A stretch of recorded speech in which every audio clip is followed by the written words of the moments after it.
You're listening to Wake Up with Patti Katter, where we're overcoming trials with triumphs. Now, here's your host, Patti Katter. Hey, everybody. Thanks for joining me again this week. Last week, we had Tom Satterly on the show, and this week we have Jen, his wife. So I'm very excited to talk to Jen because we all heard Tom's version of kind of how they met and what they're doing with their nonprofit. And Jen, it's your turn to tell your side of the story. So I'd like you just to go ahead and introduce yourself to my listeners. Yeah. Hi, everyone. I'm Jen Satterly. I am the co-founder and CEO of All Secure Foundation. All Secure Foundation serves special operation warfighters, both active duty and veterans, and their family members, in healing both from complex PTS and secondary PTS. And so, yeah, that's what we do based right here in St. Louis, Missouri. Mm-hmm. All right. So those of you who might not have heard Tom's show last week, he was talking a little bit about how he was in the military and some of the things that he did while he was in the military. And if you haven't listened, definitely I urge you to go back and do that. But Jen, it sounds like you were meeting Tom at a very different time in his life. He said that he felt a little insecure. He says, he's overweight, all this stuff. What's your version? I mean, when you looked at him, I'm sure you didn't say, look at that hunk of chunky man over there, right? So what did you see in him? And tell us. It's quite funny because I didn't know what the unit was, the elite unit that he came from. So I really had no point of reference. I think in the amount of years that he had spent out at Fort Bragg, now Fort Liberty, he was there almost 30 years. And so he was definitely in his bubble, and I was in commercial film and photography, and I was in my bubble. So very, very different worlds. I mean, if from the art world to the military world, you couldn't have found probably two more different type of people. So we were very different. And maybe that's the part that attracted me to him was, I was an anthropology major, so super interested always in learning more about different cultures and subcultures. And I knew very little, if anything, about special operations when I met him. So there was a level of fascination, curiosity. He was overweight. He was a heavy drinker at that time. He was suffering from severe complex PTS, although the Army gave him the checkbox that he didn't have it. So he was really, really struggling and couldn't figure out why. And so he thought that the life that he was living was his life sentence at that time. And he wasn't quite happy with that sentence. So he was doing everything he could really to try to gain control of his life again, which felt very out of control to him. So I always joke that my PTS was attracted to his PTS. And frankly, it was like two freight trains going a million miles an hour headed right towards each other. Mm-hmm. So what was your story before you met Tom? Where did you come from? You talk a little bit about your PTS. What was that from, if you don't mind me asking? Sure. I had childhood complex PTS from an abusive parent. And so, and that was untreated as well. Back in the 80s and 90s, there wasn't really talk about PTS. And quite honestly, my mom, who was suffering with her own mental issues and mental health struggles, quite frankly, didn't believe, quote unquote, in mental health struggles. So I was kind of left out there alone. At least I felt like I was with an abusive parent and no outlet for healing or no even conversation about it. So I went into the same or similar type of reckless behavior that Tom was exhibiting. We just had our trauma from different areas. And so that's a bit of the past trauma that was still plaguing me in my mid-30s. Mm-hmm. So when you first laid eyes on him, what did you think? Not much. It's really funny. We laugh about it now, but I'm walking down the hallway and one of the guys from Tom's former unit was like, have you heard of the unit? And I'm like, no. Do you know anything about it? No. He's like, well, you've seen Black Hawk Down, right? And yes, I'd seen Black Hawk Down. And so I said, yeah, but 15 years ago, it's been a long time. He said, this is one of the guys that was portrayed in Black Hawk Down. So what does my mind go to? My mind goes to Eric Bana, to, all of the good looking superstars in that movie. And so as I'm walking down the hallway, I'm like, ooh, I'm going to go meet one of these guys. And I open the door. He's 65 pounds overweight. He's kind of ruddy with, he was problem drinking at that time. I thought he was an alcoholic, but actually he was told that it was problem drinking, which we know now, to self-medicate, frankly. So he was ruddy, he was red, he was overweight, he had a big belly. And I walked in the room and I'm like, oh, this is not the Eric Bana version of an operator. This is, oh yeah, that was 93. So he wouldn't be 30. He's closer to 48.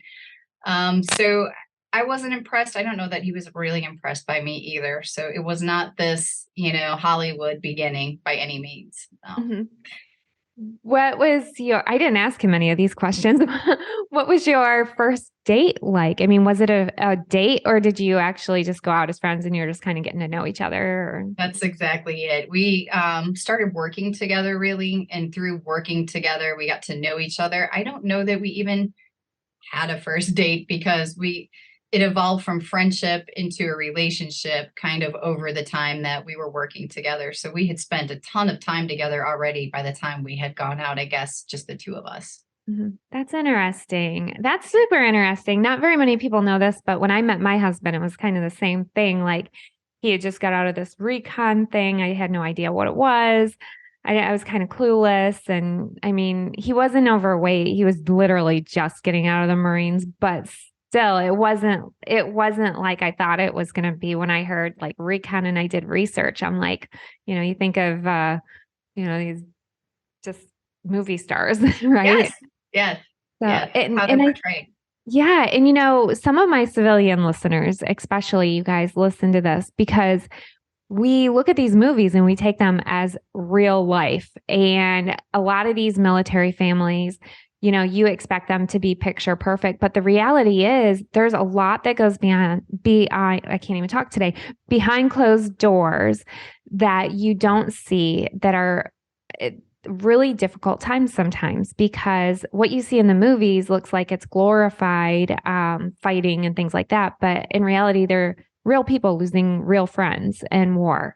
So, Jen, when you started to get to know Tom, and you realize that, hey, he has these anger issues, because he said one of the problems that he still deals with a little bit today is his anger goes from like 0 to 7 very quickly. Sometimes he's gotten it a lot under control. But what were your thoughts? Were you thinking like, oh my gosh, what did I get into? I'm going to take off? Or it sounds like you kind of did sort of that, but then also sort of opposite. Yes, all of that. I recently did an interview and she asked me, did you feel trapped? And it was the first time someone had asked me that. We've been together for 10 years. And it was a really difficult question to answer. But the answer was yes. There were times in the past that I absolutely felt trapped in our relationship. The anger, the violence, the constant criticism, the hypervigilance. And then to couple that with, I knew he had suicide attempts. We had talked about it. And at that time, he would say, you're the one that saved me, which created a ton of fear, a lot of fear in me of, if I were to leave, I know he won't be here the next day, maybe the next minute. And so there was this tremendous weight that I couldn't stay, but I couldn't leave. And that went on for years. And I don't think most people ever see that side. In fact, there's a very popular TV show. And the thing that really kind of irked me about it was the family scene. Here's a Navy SEAL who loses his entire team in a very, very, very traumatic, awful way. And then he comes home and he's totally fine with his wife and children. And there's no issues at home. And the scary thing about that to me is that's loading a gun for someone else. Because what they're seeing is, wait a minute, this SEAL who just lost his entire team and went through something really traumatic, he's coming home okay. He doesn't yell at his wife and kids. He isn't isolating and hanging out in the bedroom or the garage or the backyard. No, he's just fine. And so that's very rare that that's the truth. Mm-hmm. Yeah, that's a really good point. What about this? I don't know that I've actually voiced this on a show yet, and I've been recording for a long time. One of the things that I personally went through was, Ken, my husband, he's a war hero. He's an American patriot. How could you even think about leaving? Yeah. I'm sure that those thoughts must cross your head, and every spouse listening, right, that's been Yes, through anything like this. 100%. There's this complexity that I think isolates us as spouses, because when it's good with my husband, it's the best I've ever had. I mean, truly, we are each other's best friends, soulmates, spiritual partners, everything. And it is tremendous. It is amazing. When it's bad, it's also really, really bad. And so I have this pendulum relationship where it's either really, really great or really, really bad. And that swing can happen 4 or 5 times a day.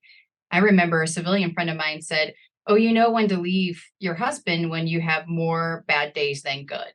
And that's outweighing. And I sat there and I thought, days? I don't get days. I get good moments and bad moments.